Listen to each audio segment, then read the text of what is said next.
వదినా, మీ పిల్ల అందరికీ పన్నీరు చెల్లింది నేనే వదినా. వదినా, వినడానికి ఎంత హాయిగా ఉంది. ఇదిగో ఇంకో చికెన్ పీస్ వేసుకో. ఏ వదినా, మా వదిన బంగారు వదినా.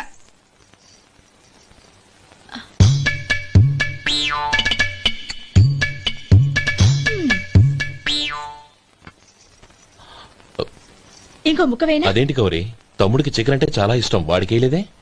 అయ్యయ్యో, ఈయన మీ తమ్ముడా? నాకు తెలీదండి. ఒక్కసారైనా నా మొహం చూసి మాట్లాడాలిగా, ఒక్కసారైనా నా నొదినాన్ని పిలవాలిగా, అప్పుడేగా తన నా మరిదని నాకు తెలిసేది. వాడికి చిన్నప్పటి నుంచి కాస్త సిగ్గెక్కువమ్మా. కాస్త ఎక్కువైతే పర్వాలేదు బావగారు, ఈయనకి మరీ ఎక్కువ. చూడు గోపి, ఎందుకు సిగ్గు? అన్న భార్యని వదినమ్మ అంటారు. అంటే వదిన అమ్మతో సమానమన్నమాట. అమ్మని చూసి ఎవరైనా సిగ్గుపడతారా?